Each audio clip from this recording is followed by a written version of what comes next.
Mesdames et messieurs, bonjour et bienvenue dans cette première édition de la journée. Le président François Hollande est désormais Grand Croix de l'Ordre national du Mali. Il a été décoré par son homologue malien à l'ambassade du Mali à Paris. Une cérémonie solennelle qui témoigne une fois de plus la reconnaissance du Mali à l'endroit de la France pour son engagement en vue de la résolution de la crise. Le reportage de nos envoyés spéciaux, Adama Kamara et Kessira Emmanuel Dambélé. Excellence, Monsieur François Hollande, Président de la République française, au nom de la République du Mali, nous vous élevons à la dignité de Grand Croix de l'Ordre national du Mali. L'une des plus hautes distinctions honorifiques du Mali, une reconnaissance largement méritée par François Hollande qui a su répondre oui au bon moment à la sollicitation de tout un peuple menacé par le crime organisé.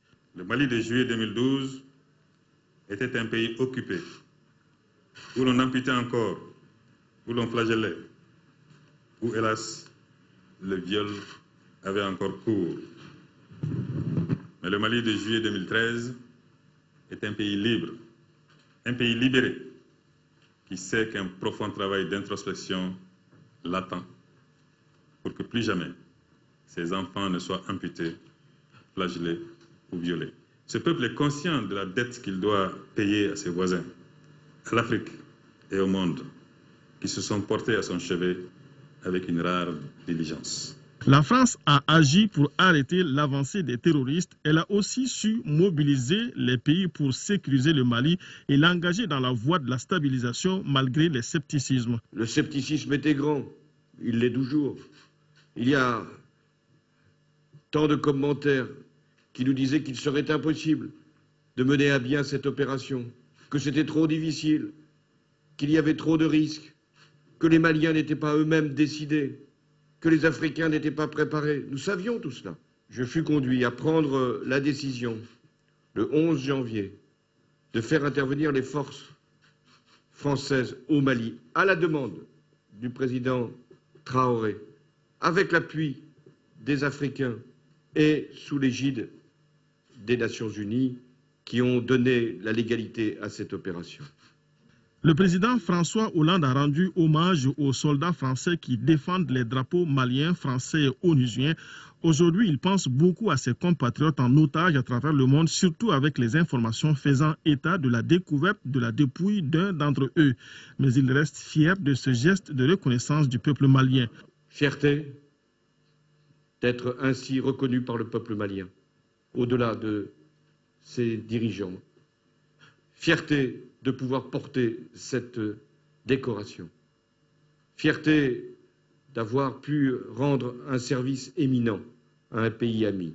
Cet acte fut en effet celui de l'amitié, fut aussi celui de la responsabilité, pas laisser un espace aux terroristes, fut aussi celui de la solidarité.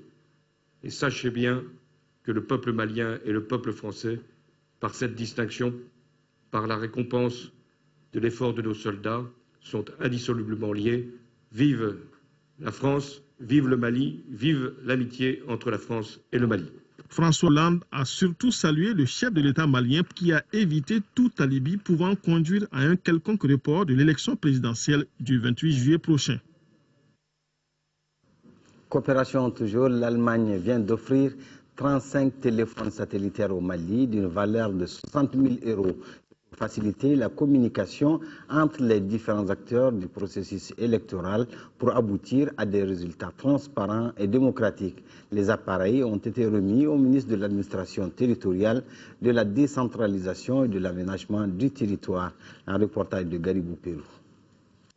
Près de 40 millions de francs CFA, c'est la valeur des 35 téléphones satellitaires Iridium. Ces téléphones de prototype 95-55 sont équipés de cartes intégrées avec SIM prépayée. Chacune des cartes SIM a un bonus de 600 minutes une fois activée. Ce soutien de l'Allemagne bonne gestion du processus électoral. Il apporte des réponses précieuses aux questions relatives à l'information sur les résultats. Il s'agit singulièrement des résultats des bureaux de vote les plus éloignés de Bamako. L'Allemagne, moi personnellement, j'ai eu l'honneur de donner au Mali des téléphones satellites. Ces téléphones satellitaires sont destinés à soutenir le processus démocratique au Mali et notamment les élections à la fin de ce mois. Nous ne sommes pas surpris de ces gestes qui viennent encore une fois compléter et remplir tous les efforts et toutes les contributions que l'Allemagne a apportées jusque-là. Bon usage sera fait de ce matériel qui est mis aujourd'hui à notre disposition. Et encore une fois, vive la coopération entre le Mali et l'Allemagne et vive nos deux pays. Une élection libre et juste n'est pas déposer un bulletin de vote dans les conditions adéquates. Elle doit être accompagnée des moyens nécessaires pour faire circuler les informations précises à partir des bureaux de vote.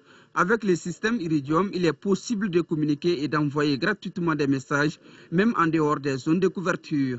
Les 66 satellites placés en orbite autour de la Terre, selon les spécialistes, vont établir les liaisons fiables de communication.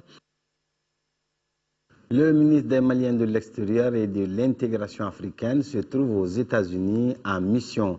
Occasion pour Marempa Samoura de rencontrer les différentes communautés maliennes vivant sur place. C'est ainsi qu'il s'est entretenu ce dimanche avec les Maliens de Washington à l'ambassade sur notamment le processus électoral. Quel est l'état des lieux dans la juridiction américaine?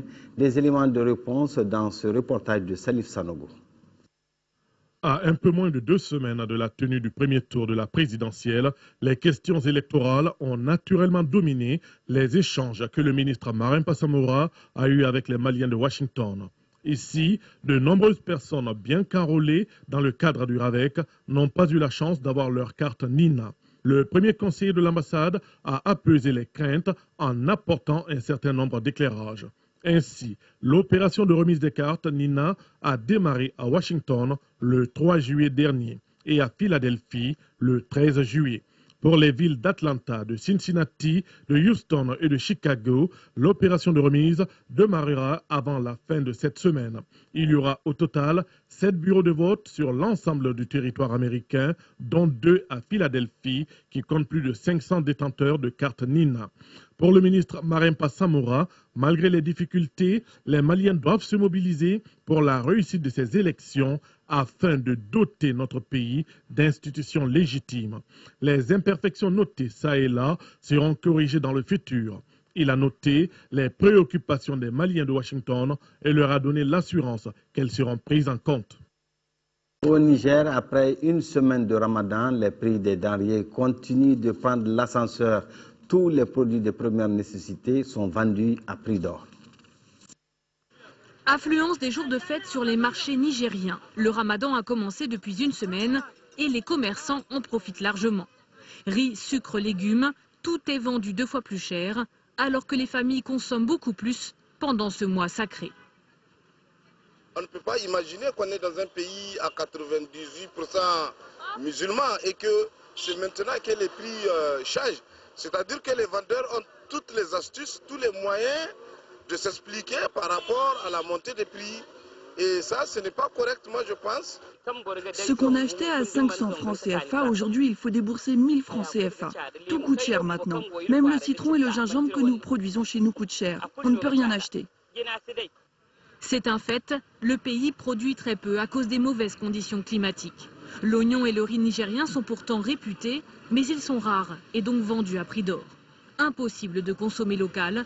Sur les étals, la plupart des céréales et des légumes sont importés. La raison de cette cherté est toute simple. Tous ces produits nous viennent de l'étranger. Par exemple, l'oignon vient du Nigeria. On ne peut consommer notre oignon qui coûte très cher. Alors ce sont les Ivoiriens et les Ghanéens qui nous l'achètent. Une situation encore plus difficile en cette période de Ramadan où traditionnellement les prix flambent.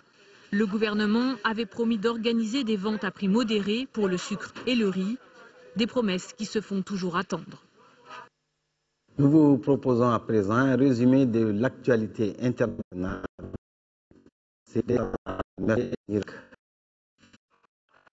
Meurtrier en Irak.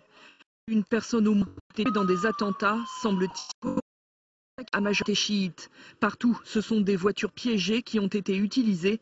À ce jour, aucune revendication, mais ce type d'attaque coordonnée est souvent le fait des partisans d'Al-Qaïda.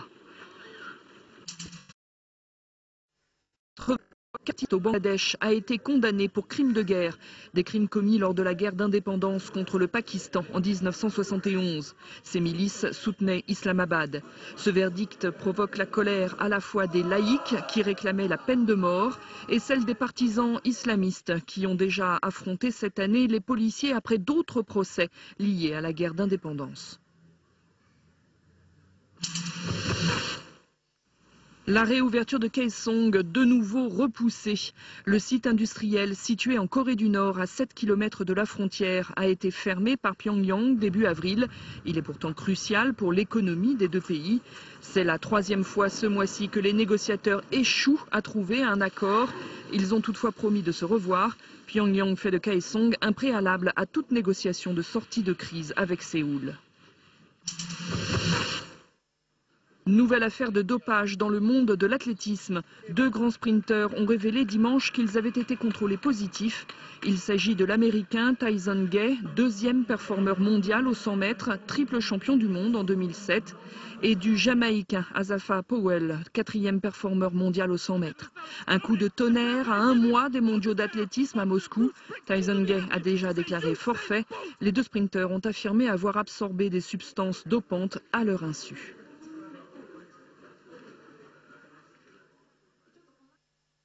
La chronique santé du jour porte sur les traumatismes obstétricaux chez le nouveau-né. C'est tout ce qui est fracture et autres à la naissance. L'Organisation mondiale de la santé a ajouté les traumatismes obstétricaux parmi les principales causes de décès chez le nouveau-né. Emmanuel Kessira Dambili.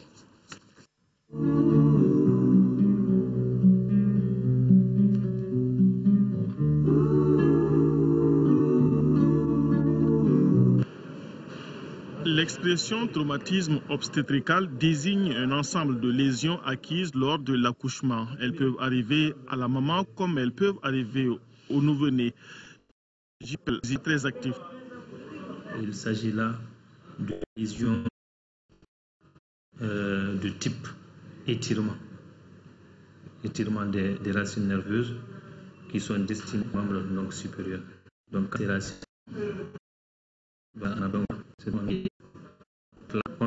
du nouveau-né.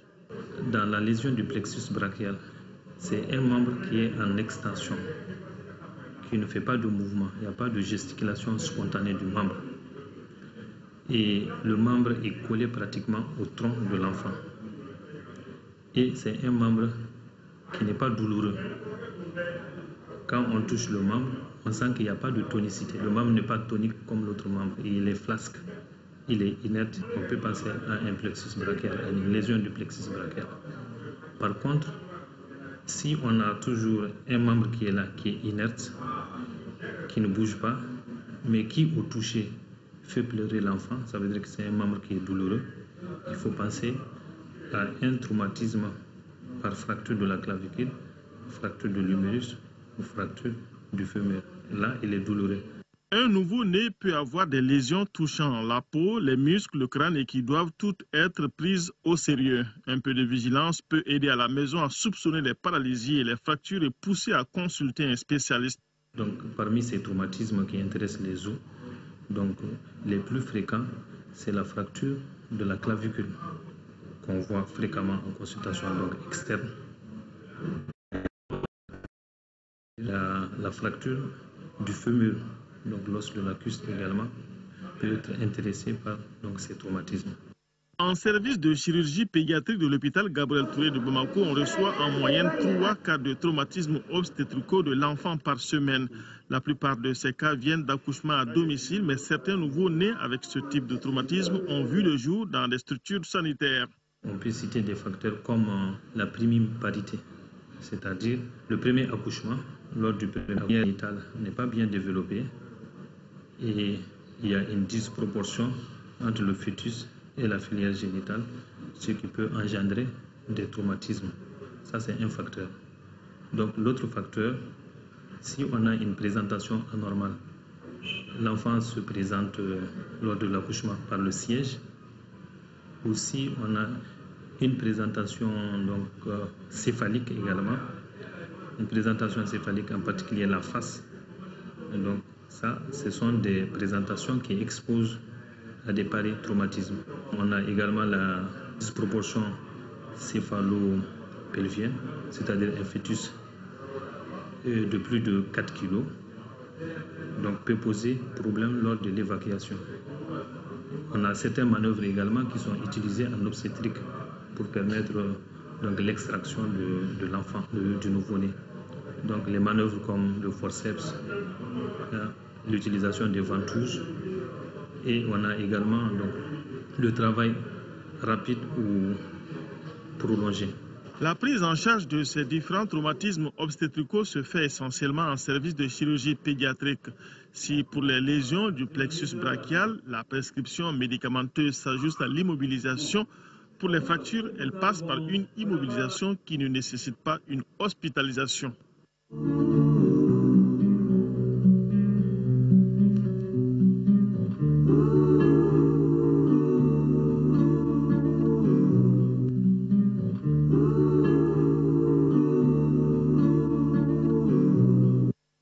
Fin de ce journal. Merci de l'avoir suivi.